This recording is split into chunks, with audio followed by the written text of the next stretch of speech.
nakaraan na mga buwan, maraming alagad ng batas ang nasangkot sa krimen. Alam natin na bago naging pasado sa alagad ng batas, ang mga yan talagang dumaan sila sa training. Tinuruan silang mabuti. Sa kabila ng dinaanan nilang pag-aaral, nangyari pa rin sa kanila na nasangkot sa krimen. At ating naman pag-uusapan ang tungkol naman sa mga alagad ng Panginoon dito sa ating binasa. Ang ating pong topic, mga alagad na tinuruan ni Jesucristo ng mahalagang aral. Matapos sanayin at turuan ang mga alagad, sila ngayon ay sinusugo ni Jesucristo.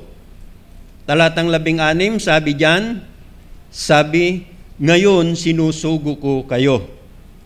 At bago sila susulong o lalarga na ipalaganap ang Ebanghelyo, tinuruan sila ng Panginoong Jesucristo ng mga mahalagang aral.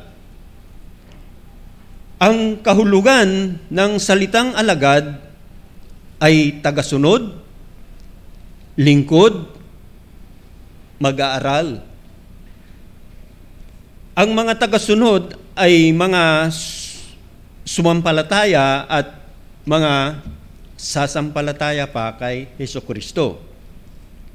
Kaya tayo narito, ibig sabihin, kabilang tayo sa mga sumasampalataya kay Jesucristo. Kaya, kabilang tayo sa mga tagasunod, lingkod. Malinaw na sa atin kung bakit tayo narito sa loob ng church na sumasamba sa Diyos, nakikinig ng pangangaral ng Kanyang salita. Ano ang mga mahalagang itinuro ni Jesucristo sa mga alagad? Yan ang ating pag-aaralan. May 3 tayong puntos na pag-aaralan. Una, tamang karakter o pag-uugali ng mga alagad. Talatang 24 hanggang 25. Ikalawa, instruksyon sa mga alagad o mga tagasunod. Talatang 26 hanggang sa pababa. Ikatlo, ang ipinangakong katiyakan sa mga alagad o tagasunod. Talatang 31. Ano-ano ang mga mahalagang itinuro ni Jesucristo sa mga alagad? Una, tamang karakter o pag-uugali ng mga tagasunod o alagad sa pagharap sa pag-uusig. May pag-uusig o wala, may problema o wala, may pagsubok, kaguluhan o wala, may suliranin o wala, kailangan ang tamang karakter ng tagasunod. Talatang 24, sabi rito, hindi nakakahigit ang alagad sa kanyang guro. Pansinin ang sinabing hindi nakakahigit ang alipin sa kanyang Panginoon.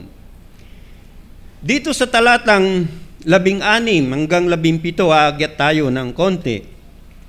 Ipinauna na ang haharapin nila na pag-uusig. Ang haharapin nilang mga tao ay itinulad sa mga asong gubat, mababangis.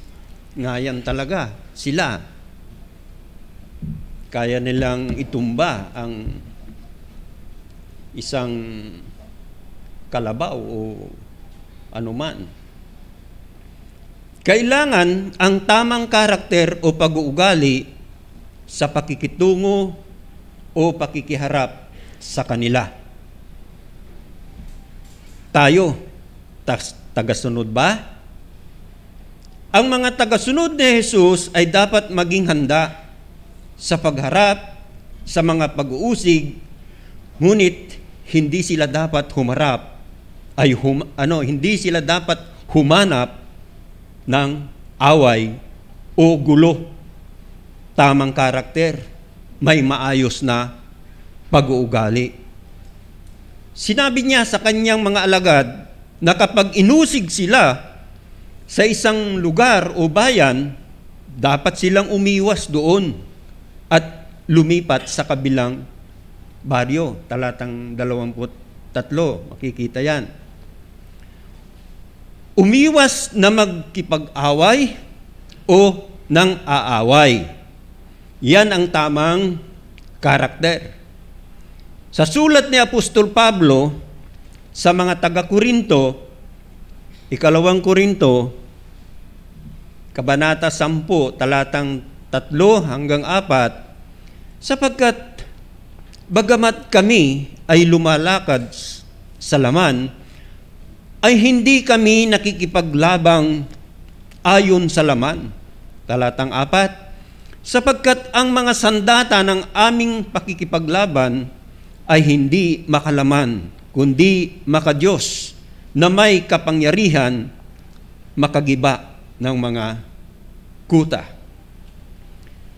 Maaari silang umiwas sa panganib, ngunit hindi umiiwas sa paglilingkod kay Hesukristo.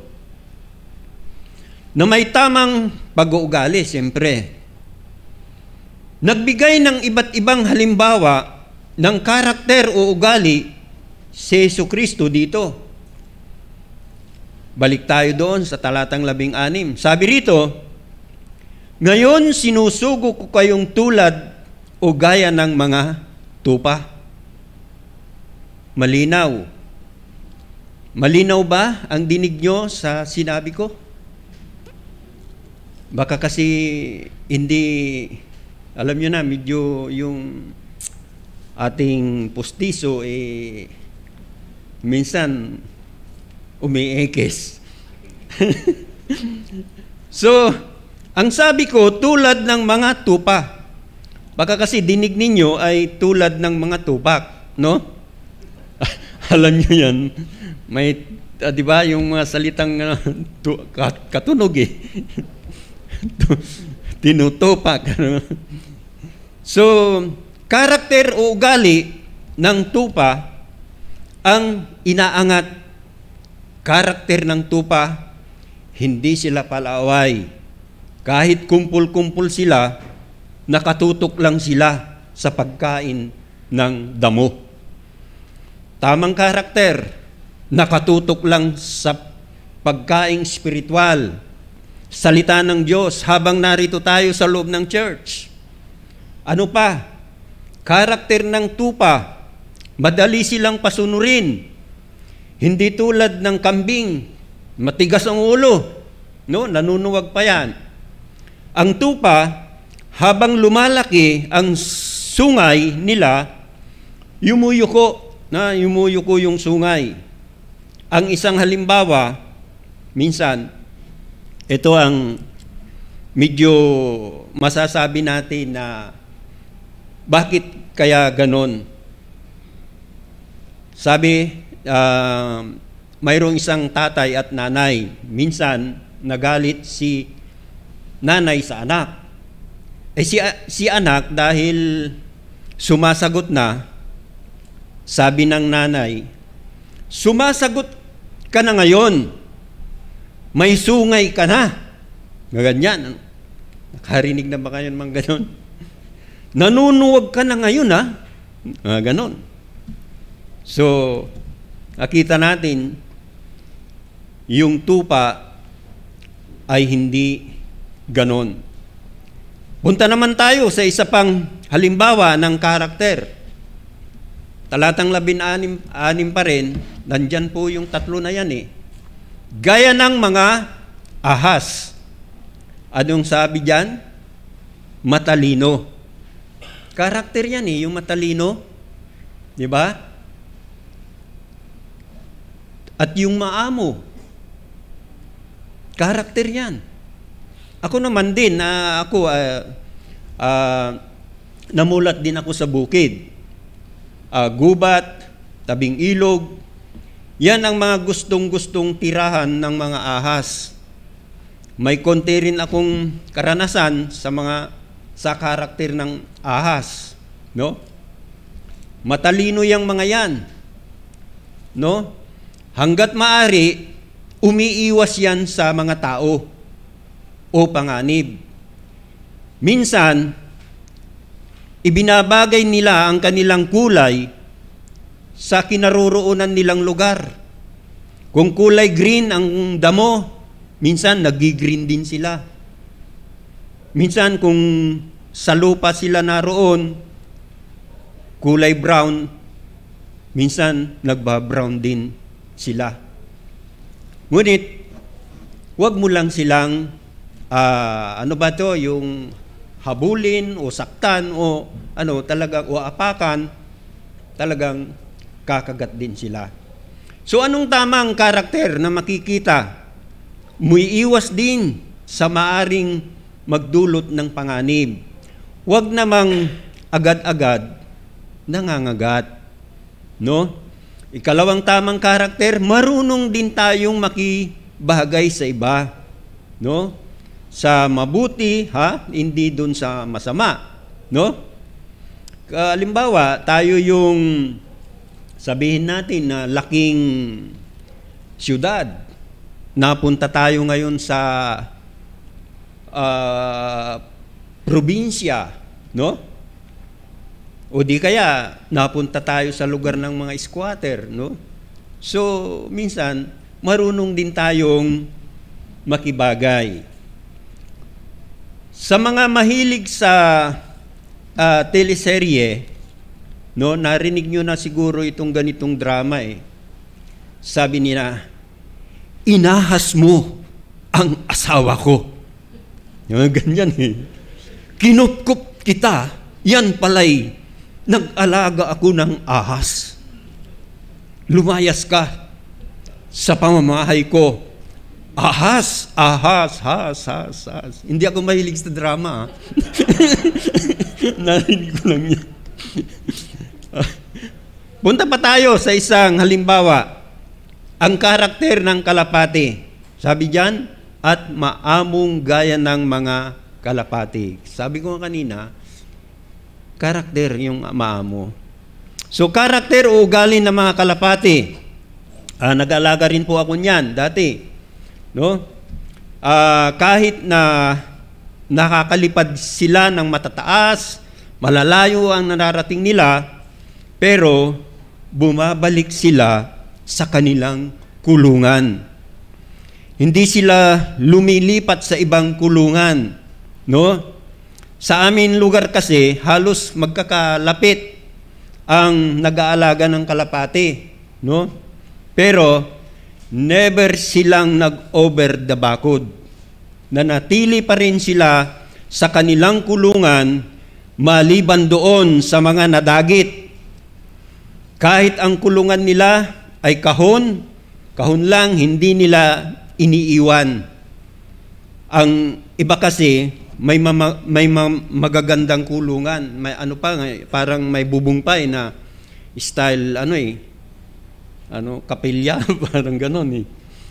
So aral na tamang karakter o ugali na ito, mananatili. Yun ang tamang karakter o ugali, yung marunong kang manatili.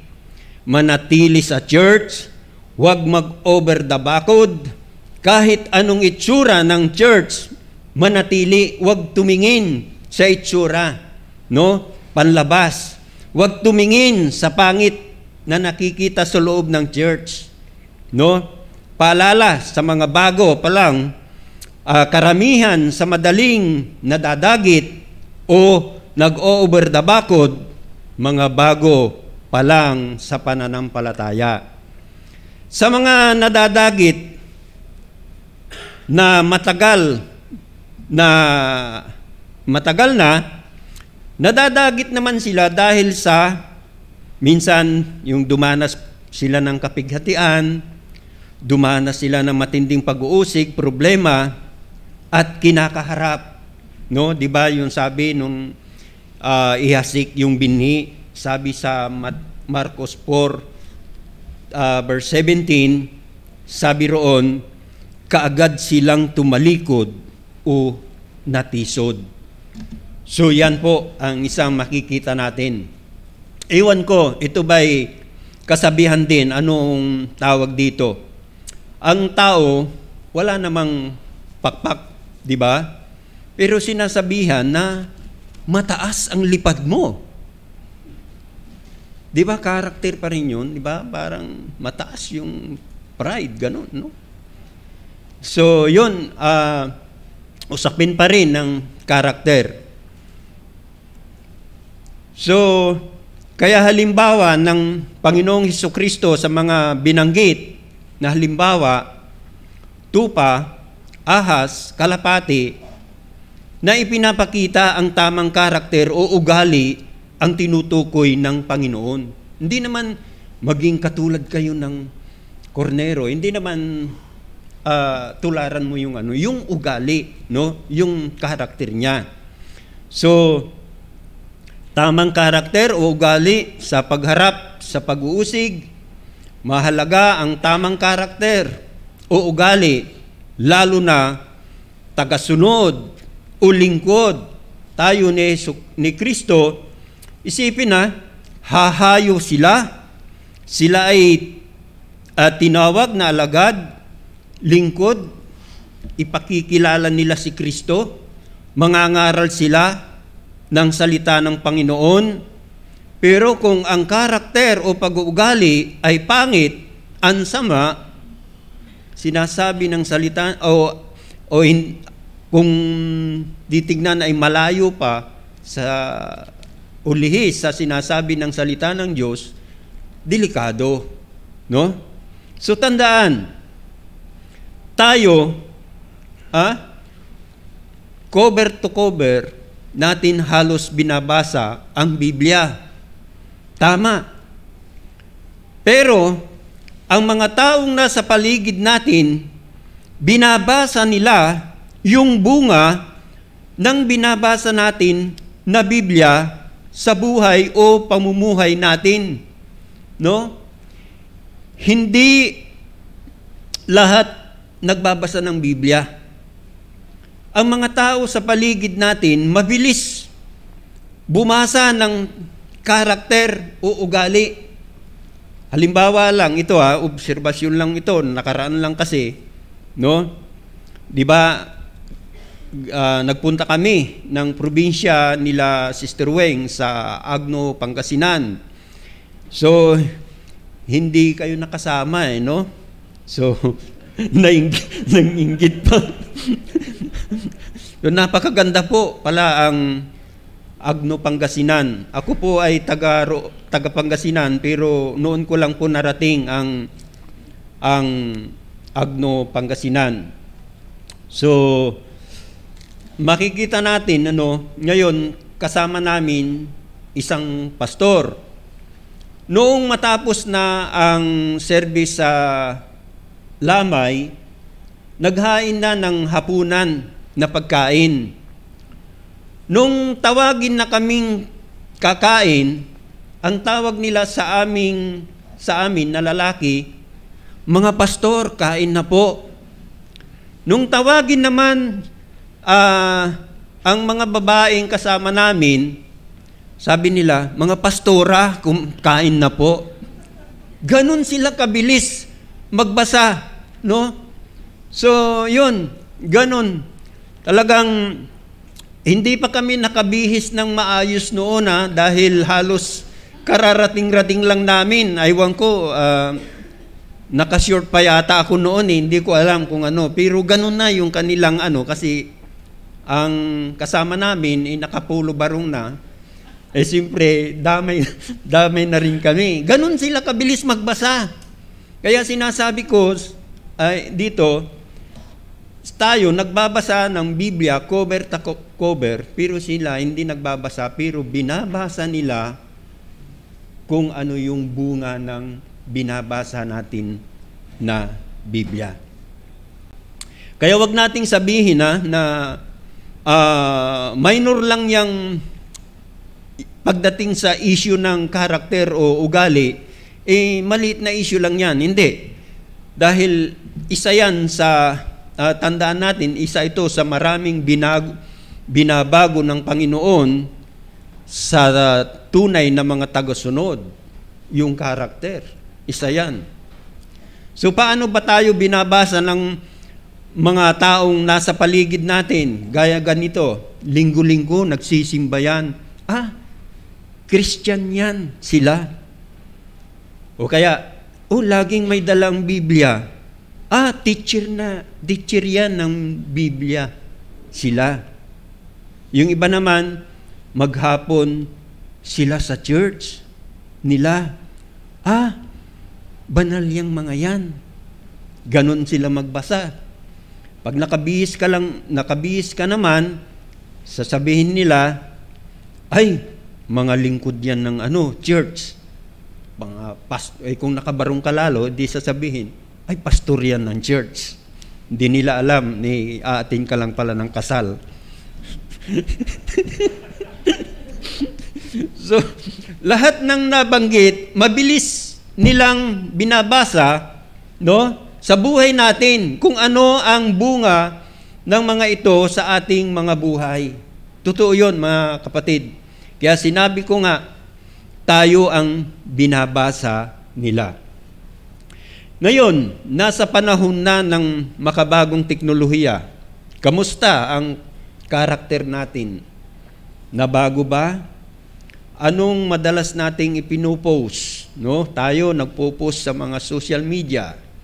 Nakakapagbigay ba ng kalakasan o lalong nakapanghihina? Isa pang tamang karakter o pag-uugali sa pagharap sa pag-uusig bilang tagasunod,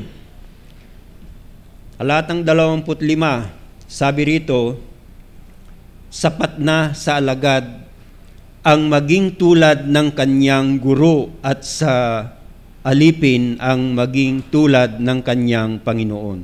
Sapat na. Tamang karakter, makontento ang mga tagasunod. Sapat na maging tulad ng kanyang guro.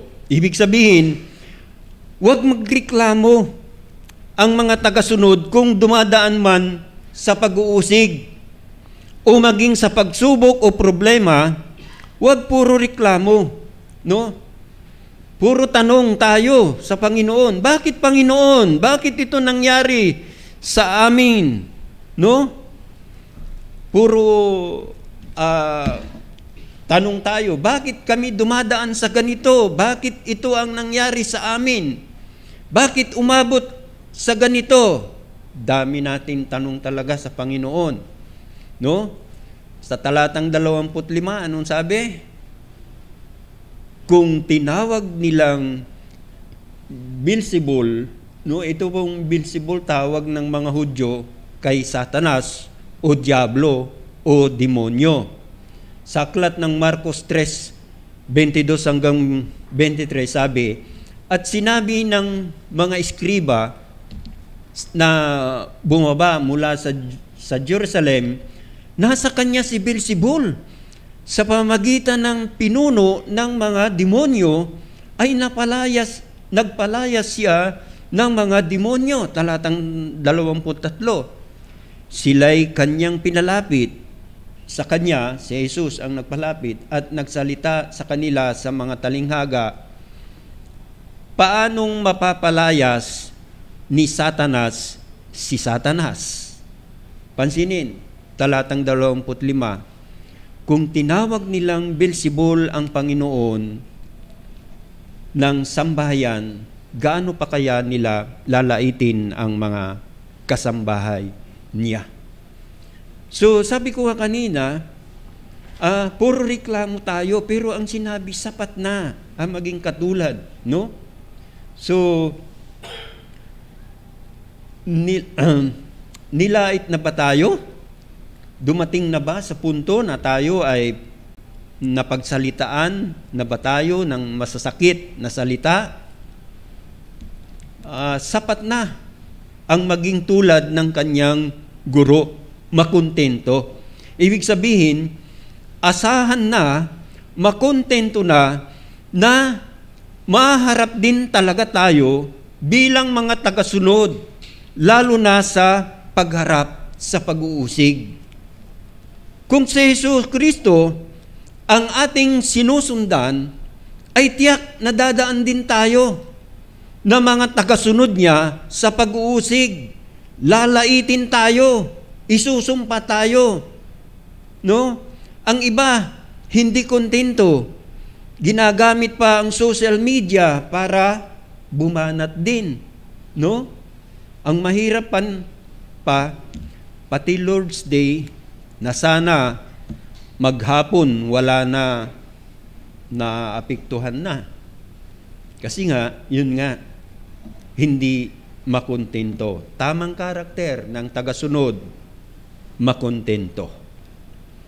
Minsan gusto lang ng iba sa atin maging tagasunod lang, lingkod lang ng Panginoon, pero ayaw ng pag-uusig.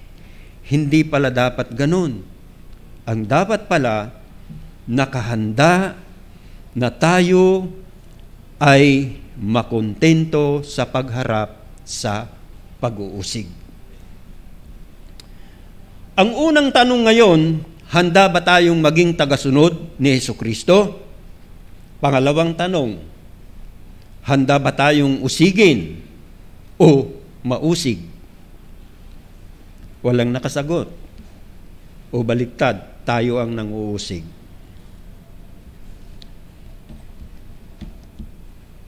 Ang tanong natin ngayon, ano ngayon ang instruksyon ang ibinigay ni Jesucristo kung paano natin dapat harapin ang pag-uusig?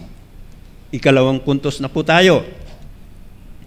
Anong uli ang paksa o topic natin, mga alagad, na tinuruan ni Jesucristo ng mahalagang aral? Ano-ano ang mga mahalagang itinuro ni Jesucristo sa mga alagad? Una, tamang karakter o pag-uugali. Ikalawa, instruksyon sa pagsunod ng mga alagad. So, kung may nagsusulat, maganda, pwedeng maging devotion pa rin yan at lalo pang mapapalawak pa ninyo yan. So, nagbigay na instruksyon si Jesucristo sa mga tagasunod o mga alagad. Talatang 26, pansinin. No? Kaya, ibig sabihin, kaya mayroon na siyang naunang sinabi. No? Kaya, huwag ninyo silang katakutan. Ano instruksyon? Hindi dapat matakot. Bakit daw hindi dapat matakot? Talatang 26, sapagkat walang bagay na natatakpan na hindi mahayag at walang natatago na hindi malalaman. Ibig sabihin, kung bakit hindi dapat matakot, sapagkat gawain ng Diyos ang kanilang ginagawa. Ang mahalagang, ang gawain ng Diyos ang kanilang ginagawa, ang maghahayag sa natatakpan, ang Diyos ang may gawa. Gawa ng Diyos ang maglalantad sa nakatago o itinatago, kasamaan man o kasalanan. Sinabi nga ng Marcos 4:22, sabi niya, sapagkat walang bagay na nakatago na hindi iahayag o walang nalilihim na hindi ilalantad sa liwanag. So madalit salita, malinaw na walang maitatago sa Diyos. Instruksyon ni Jesucristo, huwag ninyo silang katakutan. Talatang 27, anumang sinasabi ko sa inyo sa dilim, sabihin ninyo sa liwanag, at ang narinig ninyo sa bulong ay ipagsigawan ninyo sa ibabaw ng mga bubungan. Instruksyon sa mga tagasunod. Ibig sabihin, huwag matakot, ituro, ibahagi, ipangaral, at ipalaganap ang salita ng Panginoon. Bakit? Sapagkat gawain ng Diyos ang mga bagay na kanilang ginagawang ito. Walang makakapigil sa paghahayag ng Ebanghelyo sa pamamagitan ng mga alagad na ipahayag sa lahat ng tao ang mga itinuro o turo ni Jesucristo sa kanila at ang paraan ng kaligtasan na umabot sa atin at patuloy na umaabot pa sa marami. Sa talatang 27, anuman sinasabi ko sa inyo sa dilim, sabihin ninyo sa liwanag, at ang narinig ninyo sa bulong ay ipagsigawan ninyo sa ibabaw ng mga bubungan. Instruction po yan. Ibig sabihin, ang Panginoon, ang pangunahing gawain, ng mga tagasunod o lingkod, Kristiyano o mga mananampalataya kay Kristo Jesus, sinabi diyan sa talatang 27, ipangaral ng hayagan ang mga narinig nila mula kay Jesucristo. Instruksyon niya ni Kristo sa lahat. Dapat maging saksi ni Jesucristo ang lahat ng Kristiyano. Sinabi yan sa aklat ng mga gawa, kabanata 1, talatang 8. Hindi natin dapat itago sa ilalim ng takalan ang liwanag ni Kristo. Mateo 5, talatang 15. Ang mga tagasunod o mga Kristiyano hindi natatakot at hindi mahiyain. Hindi nakatagong mga Kristiyano. Walang Kristiyanong secret. Kapag tinanong, Kristiyano ka ba? Secret. Walang ganon. Hindi tayo mga tagasunod na nagmamasid-masid lang. No? Hindi tayo mga tagasunod na ang hinahanap ay kamalian ng church. Kamalian ng ibang miyembro. Kamalian ng pastor. Ang laging hinahanap, si perpekto. Walang perpektong local church, walang perpektong miyembro, walang perpektong pastor.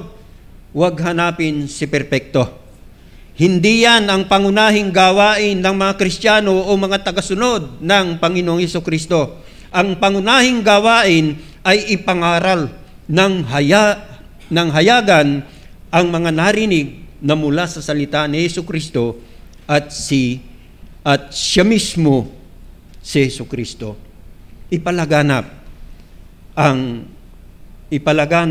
una sa pamilya, sa komunidad, sa mga kaibigan, sa mga kalaro, sa mga kaopisina, sa mga sa lahat po ng nakakasalamuha nating tao. Huwag puro laro naman, huwag naman puro game, Maging patotoo ang buhay natin sa kanila kung paano tayo magsalita, kumilos, mag-isip, gumawa, sa madalit salita, tamang karakter pa rin. At yan nga, sabi ko kanina, yan ang binabasa ng tao sa atin. Kung paano tayo kumilos, yung mga reaction mo, ikaw ba'y suplado, binabasa nila yan. Ikaw ba yung mapagbiro ng hindi nakakapagbigay lugod sa Panginoon? Binabasa nila yan. ikaw ba yung pintasero? Binabasa nila yan. So, bahagi pa ng instruksyon ng Panginoong Hesukristo, talatang 28, at huwag ninyong katakutan ang mga pumapatay ng katawan, ngunit hindi nakakapatay ng kaluluwa. Instruksyon kung sino ang huwag katakutan. Kundi katakutan ninyo siyang makakapuksa ng kaluluwa at ng katawan sa impyerno. Instruksyon kung sino. Una, instruksyon kung sino ang huwag katakutan, at pangalawa, instruksyon kung sino ang katakutan. Bahagi ng instruksyon. Bakit? Huwag katakutan ang mga pumapatay ng katawan, ngunit hindi nakakapatay ng kaluluwa. Ang mga tagasunod ay hindi dapat matakot kanino man, no? Kanino man, kahit kay Satanas man. Ang katawang lupa lamang ang maaaring sirain ng tao at ng dyablo. Talatang 28, kundi katakutan ninyo siyang makakapuksa ng kaluluwa at ng katawan. Mayroon lang tayong kunting ipapakitang katuruan dito o doktrina. Napansin ninyo yung binabanggit, kaluluwa at ng katawan. Walang sinabing kaluluwa, spirito, katawan. So yun, 2 beses yan binanggit. No, kaluluwa at ng katawan. Binubuo ang tao ng katawan at kaluluwa. So sa iba kasi ang turo nila, hindi katawan, espiritu. Ano katawan, espiritu, kaluluwa? Pero dito maliwanag, 2 beses diyan binanggit. So ang Diyos lamang ang dapat nating katakutan. Ang Diyos lamang ang makakawasak ng kaluluwa. Siya lamang ang makapagkakaloob ng buhay na walang hanggan. At siya lang din ang nakakakuha nito uli. Mawawasak naman ang kaluluwa ng tao kapag inihagis sa impyerno, sapagkat mahihiwala ito sa Diyos. Ipinakita o isinama sa instruksyon ng Panginoong Hesukristo na hindi lang siya Diyos na dapat katakutan, kundi siya ay Diyos rin na nangangalaga, Diyos na subirano, Diyos na siyang may kontrol ng lahat ng bagay. Talatang 29, sabi, hindi ba ipinagbibili ng isang kusing ang 2 maya? Ngunit isa man sa kanila ay hindi nauhulog sa lupa na hindi batid ng iyong ama. Talatang 30, at maging ang mga buhok sa inyong ulo ay bilang na lahat. Siya po ay hindi lang po Diyos na katakutan natin, kundi siya rin ay Diyos na nangangasiwa at nangangalaga. Panghuling puntos tayo, ang ipinangakong katiyakan sa mga tagasunod o mga alagad. Talatang 31, huwag nga kayong matakot. Napansin nyo, kahit anong gawin ko dito, huwag nga kayong matakot. Hindi, huwag nga kayong matakot. Kayo ay higit na mahalaga kaysa maraming maya. So ipinangakong katiyakan sa mga tagasunod, sabi dito, kayo ay higit na mahalaga kaysa maraming maya.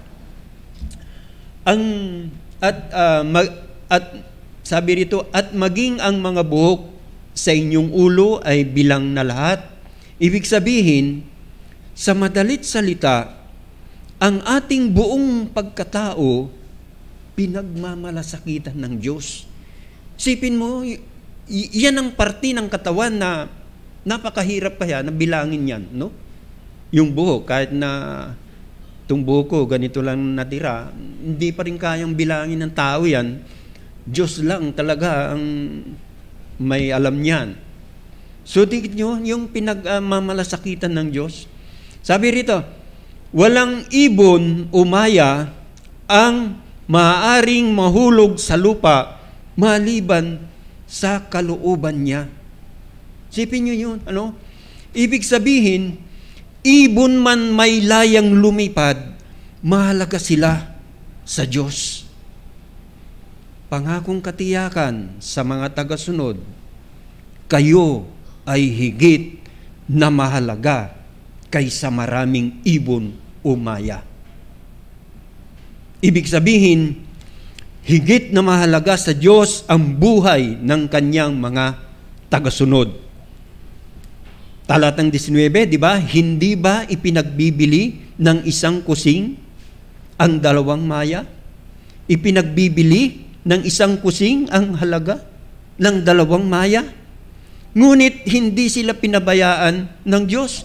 Subalit, ang mga tagasunod ay binili tayo ng napakalaking halaga ng mahalagang dugo ni Jesucristo. 1 Corinthians chapter 6 verse 20, sapagkat kayo'y binili sa isang halaga kundi ng mahalagang dugo ni Kristo. 1 Peter chapter 1 verse 19.